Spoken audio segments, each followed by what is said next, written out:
Today is August 12, 2020, and it is day number 89 of our Appalachian Trail Thru-Hike. I am leaving the town of Kent in Connecticut, and the plan is to hike 16 miles to the intersection of the AT with West Cornwall Road, near the town of West Cornwall, also in Connecticut. We'll be staying at a bed and breakfast, so I made arrangements for us to be picked up at the road. And so I'm looking forward for that.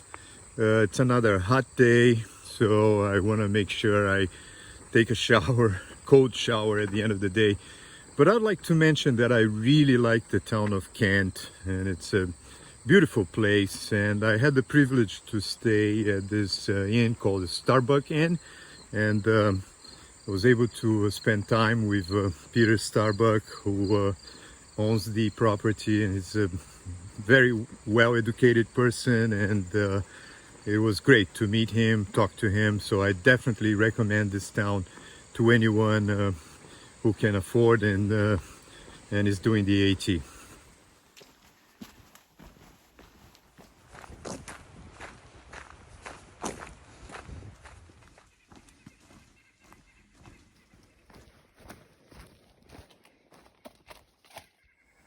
The last storm that passed through this region just a week ago, called Isaias, caused a lot of damage to the trail. There are many trees down and a lot of branches. And now I'm beginning to see quite a number of people working on the trail.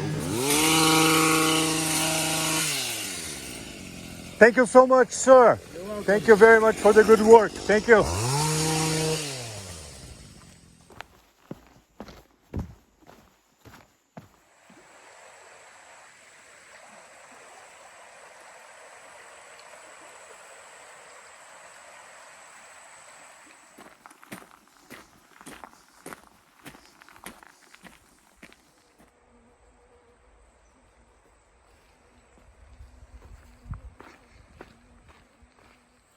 Being only 2 days from crossing the border between the states of Connecticut and Massachusetts brings us the certainty that ours is going to be a traditional northbound through hike. We are not certain yet if we're going to be able to complete it, but at this stage we no longer consider doing any kind of flip-flop or leapfrog. We're gonna go all the way straight northbound, as we've been doing, to Maine. So it's kind of a certain feeling of relief, actually, because for quite a while I wasn't really sure if we're gonna be able to make it. And so the consideration of doing a flip-flop or a leapfrog, as so many others through hikers in 2020 are doing, so made me feel like not sure. But now I know for a fact that we're just gonna continue going on foot all the way to Katahdin. I also feel that the moment now is for being extremely careful with our decisions and performance on the trail. I want to make sure I reach New Hampshire in the best shape possible. I have not taken one single painkiller since I started the through hike at Springer Mountain, and I just, at this stage of the through hike, I certainly don't want to have any problems with my knees, my ankles, or my feet. So this is a very crucial and delicate stage. As the saying goes, when a hiker reaches Maine, he has done 90% of the trail, but only 10% of the work. So I know there's gonna be a hard work ahead, and I just want to be in the best shape possible to be able to finish.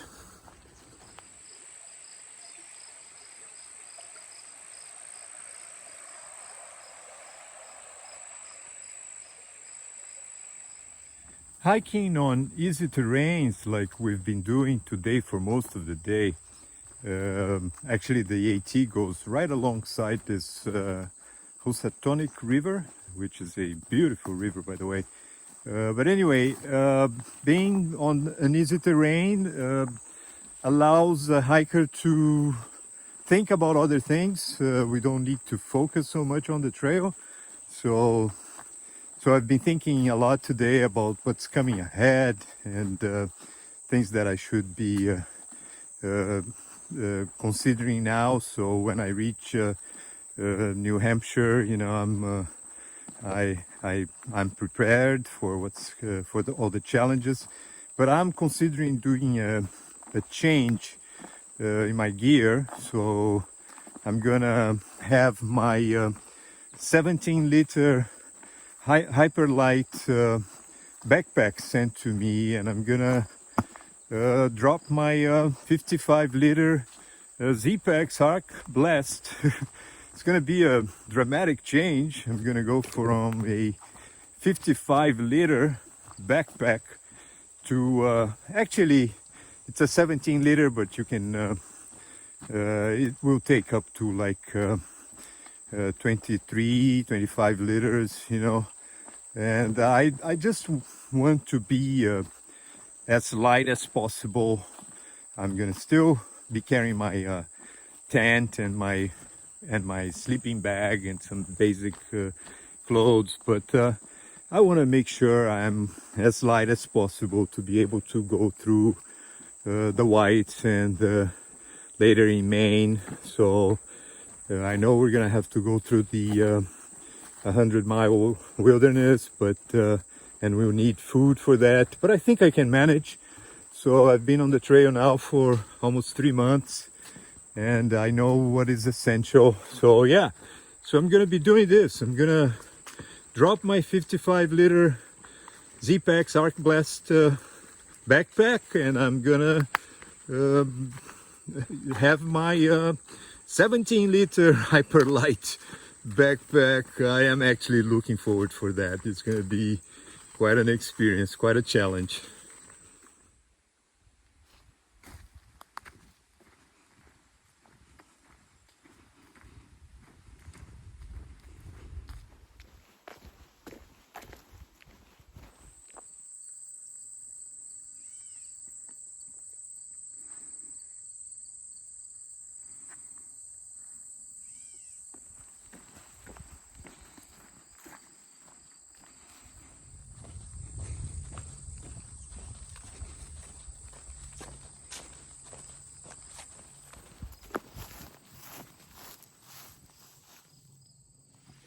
It was another hot but beautiful day today. We started our hike in the town of Kent, in the state of Connecticut. I really enjoyed that town. And we hiked around 16 miles to the intersection of the AT with West Cornwall Road. So I'm actually just about to reach the trailhead, and I've made arrangements for us to be picked up. We're gonna go to a bed and breakfast this evening, and I'm looking forward for that. I want to take a cold shower, and a lot of mosquitoes here, and another tree on the trail. So many trees. This storm, look at that.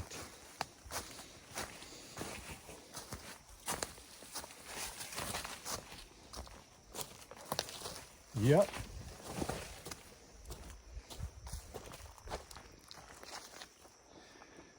A lot of trees fell down on the trail after this storm Isaias. So these people from the trail clubs are gonna have a lot of work ahead of them. So anyway, I'm at the trailhead. I'm gonna wait for Walden to get here, and we're gonna be picked up right here. This is road West Cornwall in the state of Connecticut. Tomorrow we'll be back here to continue our Thru-Hike.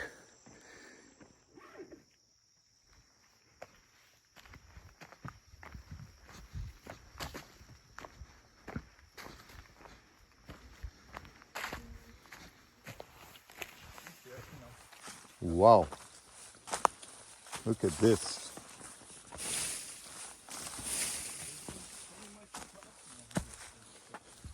Right.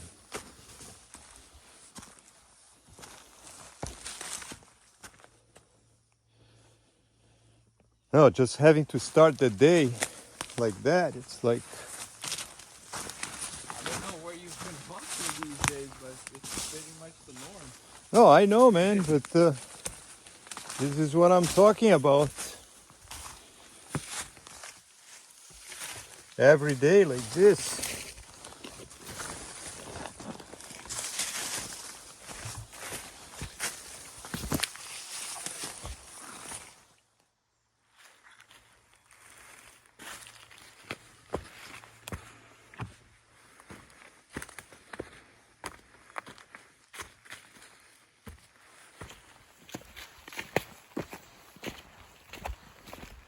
Today is August 13, 2020, and it is day number 90 of our Appalachian Trail Thru-Hike.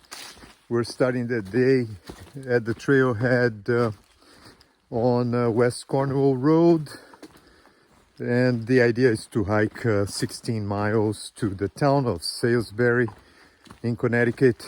We'll be staying in a hostel right in town, so we're gonna be hiking right into town.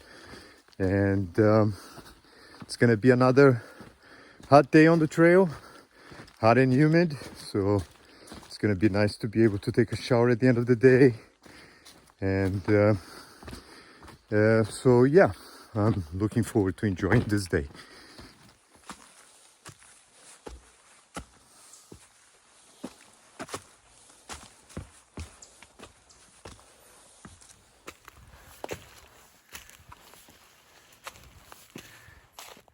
So this is my first rattlesnake on the trail. It's a big one. It's right on the trail.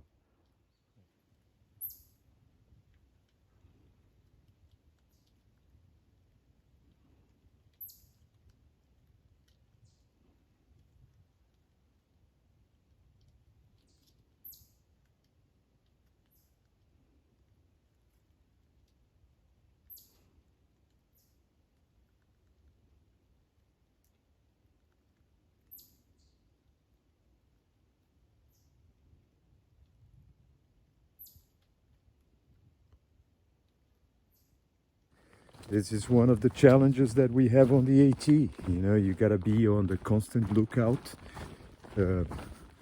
Rattlesnake is a poisonous snake, so it's no joke.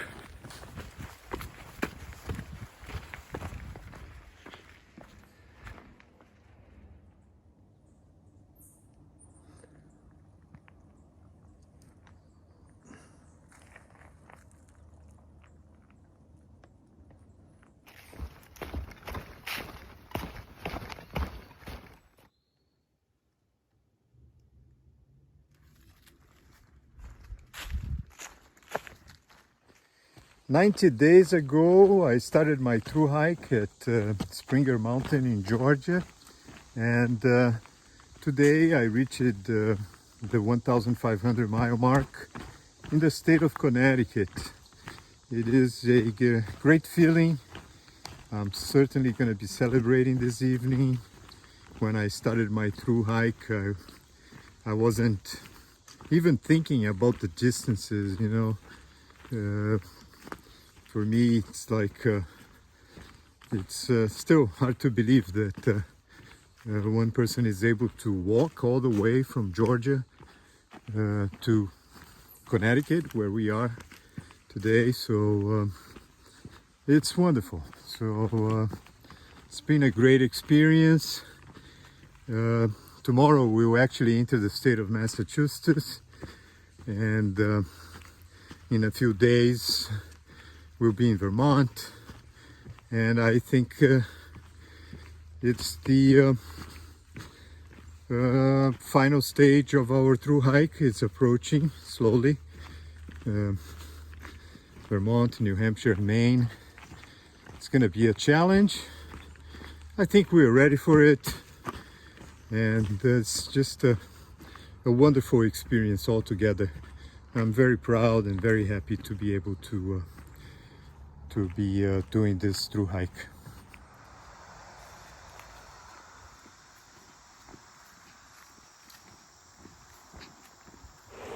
I reached Route 44 in the state of Connecticut. I'm gonna walk to the center of the town of Salisbury.